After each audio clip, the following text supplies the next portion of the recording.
personnes disent ne croire qu'en ce qu'ils voient. Et donc, pour eux, comme ils n'ont pas vu Dieu, c'est qu'il n'existe pas. Voyons maintenant si cette parole est sensée. Dieu nous a dotés de sens qui nous permettent de savourer la vie. La vue pour le monde des couleurs, l'ouïe pour le monde des sons, le goût pour le monde des saveurs, l'odorat pour le monde des odeurs, le toucher pour le monde des corps. Maintenant, la question qui se pose est la suivante. Est-ce que chaque sens peut tout saisir? Je ne vois pas une fourmi à 10 mètres, bien qu'elle existe. Je ne vois pas les bactéries dans un verre d'eau claire, alors qu'il y en a des millions. Je ne vois pas les électrons qui gravitent autour de l'atome ainsi que la gravitation des astres dans l'univers. Cette fourmi a une voix que je n'entends pas, car mon oreille ne capte que les vibrations de 5 à 20 000 Hz. Je ne sens pas l'odeur du sucre, alors que la fourmi et la mouche le sentent et y courent. Les sens ne saisissent qu'une partie de leur monde. N'est-il pas possible qu'il existe entre le monde des couleurs et celui des sons un autre monde que je ne saisis pas car n'ayant pas le sens adéquat? Par exemple, l'aveugle de naissance peut, à l'aide de l'ouïe, savoir que la mer est bleue et que la prairie est verte, mais il ne peut saisir le bleu ou le vert.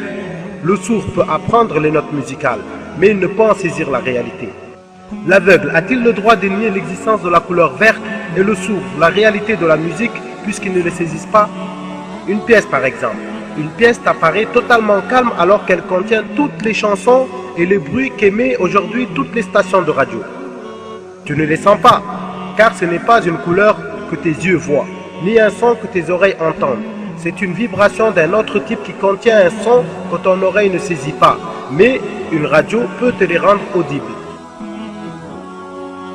Tu ne sens pas les faibles variations de la pression atmosphérique, mais si tu utilises un baromètre, tu t'en rends compte. Tu ne saisis pas non plus les basses fréquences alors que le radar les saisit. Dans l'univers, de nombreuses choses ne rentrent pas dans le domaine des sens. Elles ne sont ni une couleur visible, ni un son audible, ni un inerte touchable, ni une odeur à sentir. Ai-je le droit de les nier car mes sens limités ne peuvent les saisir? Les sens sont-ils complets? Les anciens limitaient le nombre des sens à 5 et n'imaginaient pas qu'on puisse en rajouter. Mais il a été découvert actuellement d'autres sens qu'Allah a mis en l'homme. Toute chose qui peut augmenter est donc incomplète. Exemple, je ferme les yeux, je tends la main ou je la serre, alors je sens qu'elle est tendue ou serrée, sans que je l'ai vue ou touchée. À l'aide de quel sens je l'ai senti? C'est ce qu'on appelle les sens musculaires. Je sens la fatigue, l'épuisement, la nausée, la bonne humeur et la crispation, sans recours à aucun des 5 sens, mais à l'aide du sens intérieur. Je marche sans dévier, alors qu'un enfant trébuche lors de ses premiers pas. Une personne à vélo ou un équilibriste du cirque font des figures étonnantes. Avec quel sens maintiennent-ils leur équilibre? Il existe un 8e sens, le sens de l'équilibre. Les scientifiques pensent avoir découvert l'endroit où Allah l'a placé. Dans l'oreille interne, une matière liquide en petite quantité assure cet équilibre.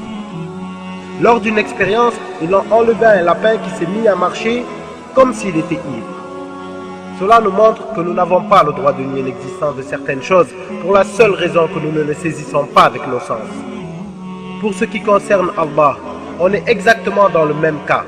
Allah, trop prestigieux pour se manifester dans ce monde, il cacha énormément de choses qu'il dévoilera seulement le jour de la résurrection.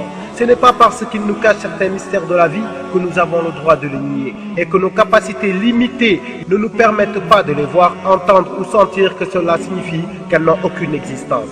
Donc si nos capacités terrestres ne nous permettent pas de voir une fourmi à 10 mètres, comment pouvons-nous voir le Dieu créateur, le sublime?